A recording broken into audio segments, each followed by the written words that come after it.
Hello. Welcome to episode 38 of COLLCAST. First off, Dana White, you little bitch. Just gonna say it how I sees it, because I saw you hit your wife at a club. I saw it, you little bald freak. Yeah, so if you don't know, the UFC, MMA, whatever he has, owner slapped his wife at a club recently. And apparently she slapped him first, but you're the man, he's the man. Yeah, sure, there's all this equal fights, equal rights, or whatever it's called, but no. The man just doesn't hit the woman. And for him to do that in public, it only indicates as to what happens in the home. He's not just going to be... They're not going to randomly be slapping each other out in public and then just be totally nice to each other and calm at home. No, sorry. I'm glad somebody caught it on video. And I hope that he has true repercussions for what he just did. But he probably won't, because Will Smith smacked Chris Rock, and now Dana White slapped his wife, and the outrage is something. It's totally lopsided. Speaking of hitting and boxing, though, I had this idea hit me in the noggin last week, and I wrote it in a day, 12 pages, including revising, because I'll go and I'll write like 3 pages and then be like, that wasn't the direction that I wanted to go, and it wasn't what I had in my mind, so I don't know why I went that way. Delete, all 3 pages, and then start anew. Not anew, because that 3 pages will be like in the middle of the script. I'm going to pitch it to you guys and see what you guys think. The movie is called Fat Rocky. I want it to be a short film. I'm reaching out to my managers and this particular person, public figure, that I'm excited to tell you about. I just emailed him tonight. His name is Devon Larratt. He is the former heavyweight champion of the world as far as arm wrestling goes, and I think this last year in June or July he had it taken from him by a new up-and-comer. Obviously that's how it goes. Devon is mid-40s, so it's about time, you know. Who knows if he will regain that back? He might. That'd be crazy, because there are men older than him still going too in the arm wrestling championship organization. Devon Larratt is known for his arm wrestling, but he has boxed. I think he's done 2 boxing matches. One of them was with Thor Bjornsson, half Thor Bjornsson, who strongman, world champion strongman, and they boxed because Eddie Hall was supposed to box Thor, tore his bicep, and then Devon Larratt stepped in. Devon is 6'5" and a beast. He just has muscles galore, and he is so lethal in an arm wrestling match. I wanted to capitalize on his boxing that he's done. So I wrote a movie where my character challenges him through social media, like I make a TikTok, like, you know, Jake Paul does. I'm kind of making fun of Jake Paul. How I challenge Devon is I go on social media and I say, I'm challenging you to a boxing match, and I promise you this, I'm gonna lose, but I'm gonna hurt you. My character has his reasons for doing this. Devon sees my video, takes one look at me, and goes, well, obviously I'm gonna crush him. But when I say I'm gonna lose, but I'm gonna hurt you, that's very unusual to hear from somebody challenging you to boxing. So it makes Devon a little scared. He agrees to it. There's training montage, and then there's the fight. And I think that's probably where I'm going to stop. I just want to pique your interest a little bit. I messaged Devon Larratt and his wife, Jody Larratt. They would both be in the film if they agree to it. Devon has a really big following on Instagram, and his wife does not, so I thought maybe there's a better chance that she would read it.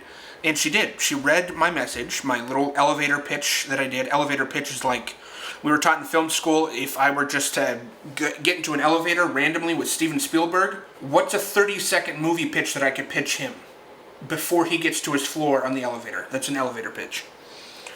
So I just did a little elevator pitch to her, and she said, I've told Devon about this idea, and he loves it. Why don't you email him? Here's his email. So I decked out this whole email to Devon Larratt saying, dude, this is why I want you in this script. I've discovered you last year. I've watched almost every match of yours, and you have become one of my favorite public figures for so many reasons. He comes off as very intimidating, but if you watch him like on the Lex Friedman podcast, he's very articulate and soft-spoken. He knows when to talk crap to his opponent, but he also knows when to be sportsmanlike. And I love watching him toe that line.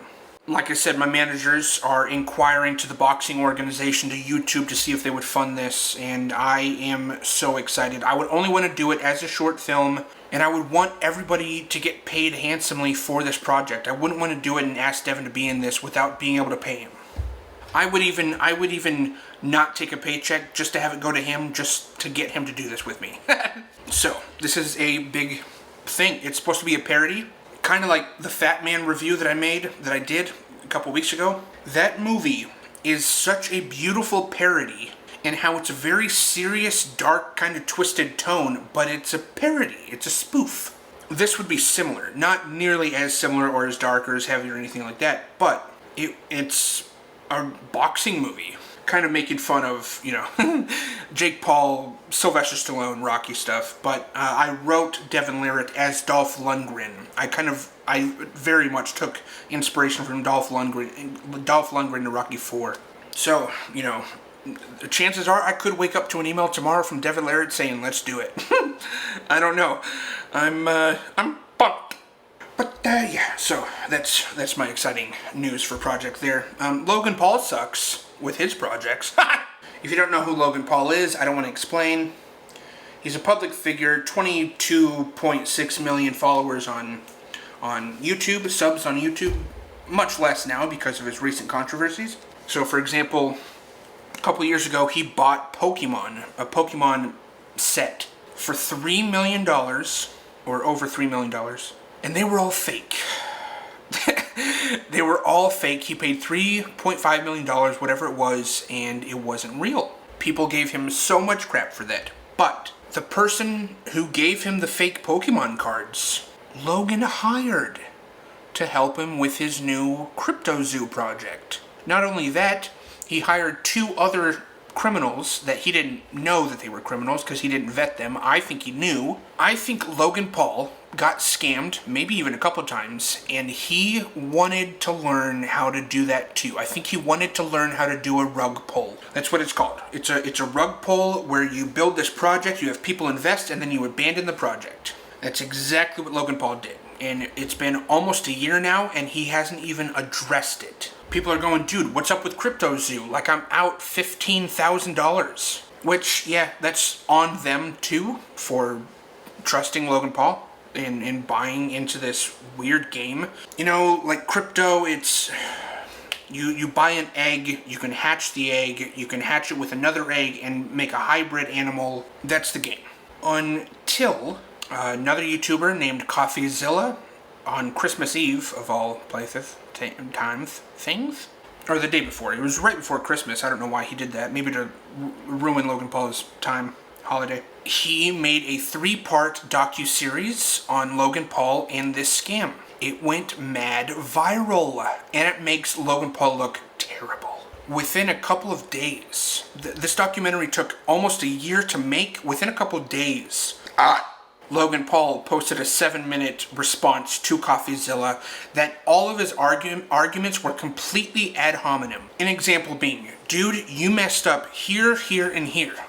And then the other person goes, yeah, well, you're stupid for calling me out.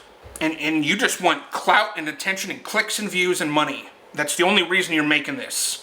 He's attacking him personally and not even addressing anything that CoffeeZilla said about his mistakes. He's just going, you're stupid for calling me out, man. It's such a joke.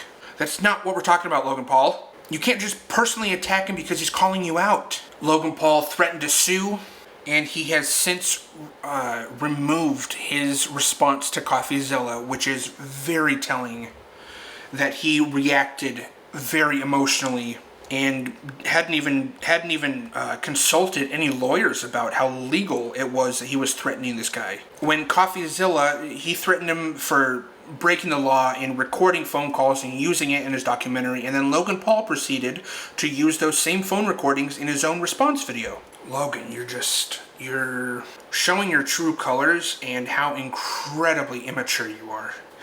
Another thing that he did and got a lot of heat for recently is making fun of Christianity, particularly in relation to his friend who's on the podcast and is a believer. And Logan Paul got so much flack for his dissing Christianity And he's had to come out and apologize for it, which is good. Logan Paul is a rotten scumbag. But enough about him. Yeah. I wanted to talk about Insecurity, because I think that Insecurity is the ruiner of a lot of relationships. Here's an example. Let's just say that two people are near me, and I know them, and they're talking. This hasn't happened, it's just an example. They're talking, and they express something amongst themselves that they don't like about the actions of, in general. They just don't like something in general. I overhear that, and I make it about me. Oh, they don't like... Maybe I've done that. Have I done that? I think I do that. And then that thinking can turn into, like, anger and resentment towards those people when they weren't even, like, talking about me. It is the epitome of what causes miscommunications in relationships, platonic, familial, or romantic. Another example of how irrational insecurity is and how attached to jealousy it is. If I say, I lost this much weight, or this brand deal just paid me out this much, it's hard to get true validation because everyone's response seems really insincere. Almost like they want the same weight loss, but they do very little about it. So when somebody else drops weight, they internalize it and make it about them. Well, I want that. I want that weight loss. Yeah, but you're not doing anything. I want that. Why can't I have that? Even if the person worked for what they got. That's like an NBA team winning a championship, and then I go, man, I want that championship. Man. It's like, am I an NBA player? No. And since I'm not, where's the rationalization in that insecurity? It makes me want to stop telling people any success of mine and just grow in silence. Just keep it private. You know, that mentality is really toxic. People can be really toxic because of insecurity. And the word insecure, to call somebody insecure, they would take so much offense to it because of how insecure they know that they are. Because a thick-skinned person would hear the words, you're insecure, and then be like, okay, that must be what you think. A thick-skinned person could get slapped in the face, and they wouldn't need to respond in the same way. Turning the other cheek. I mean, how many people would realistically get smacked in the face and just stand there and be like, can we talk about what you just did to me? No, they'd be, bah, bah. I mean, it would go into a fight. Dana White? I hate it, and I hate insecurity so much that I really want to spend my life here learning how to master insecurity and even help other people kind of go along on the same journey, because being secure in yourself, your capabilities, what you can't do, that is so important. And to be rational with your insecurity. For my next topic, I wanted to express something that I think is probably going to be controversial, but I don't really care. People are going to either hate watch this or turn it off or agree with me. I'm not sure. I wanted to talk about January 6th, 2021. My opinion is that since people hate Trump so much, they will leap at the opportunity to throw him under the bus, impeach him, convict him, charge him, because they hate him. That's it. January 6th is a prime example of that, based on a few words in his speech. An example would be if I say to my friend, dude, stand up for yourself. You know, be strong. And then he goes, immediately drives to his childhood bully's house and beats the crap out of the person who used to bully him. I'd be like, what are you doing? Don't do that. That's not what I meant. The amount of people that misconstrued Trump's words and went and actually attacked the Capitol, dude, it's a big number. And everybody wants to attach Trump's words to the intent of the January 6th attackers. As far as I'm concerned, those people acted on their own accord. Trump was even tweeting as it was happening, no, stay peaceful. Essentially saying, that's not what I meant at all. Why are you attacking instead of fighting peacefully? To see the news, the documentaries, the media, and the majority of the nation spin Trump's words and make him responsible for the attack is blatantly revealing to how they already felt about him. If this was Biden, if he had said those words, then the people attack, Biden would not be held responsible. The media would spin a whole new story about the event. They wouldn't blame Biden. They'd blame his fan base. They'd call them unpatriotic, throw a few of them in jail, and leave it at that. It is just so blatantly obvious to me that they are acting out of their already established hate for Trump. And that, oh man, okay, we have a little thing to connect here. Let's blow it out. Let's impeach him. Let's convict him. Let's charge him. It is so ridiculous to me to see people putting the same emphasis on January 6th as they do 9/11. Never forget January 6th. It's like, man, it boils my blood to see them acting as if it's the same event with Trump as the leader behind it. No. And the left will silence any voice who has this opinion. Any voice who has this opinion. And if they can't silence them, they're going to ridicule them. They're going to throw them under the bus. I have a really hard time even liking this nation sometimes because of how progressive it's getting. You don't see other countries nearly this progressive.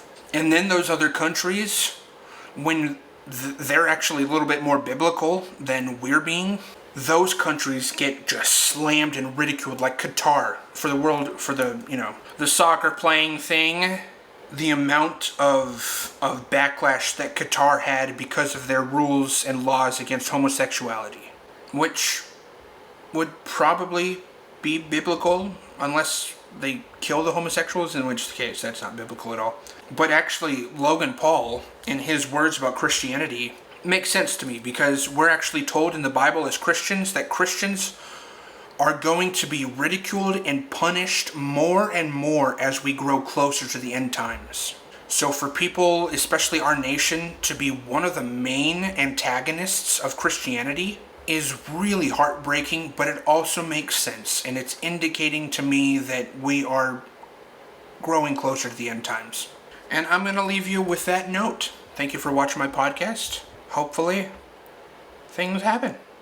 And other things don't happen. I mean, I will definitely be keeping you guys updated on Fat Rocky. I think that would be such a good movie if we can get it made. This would be, with some sort of a budget. Yeah, anyways, thank you guys. Peace. Love you.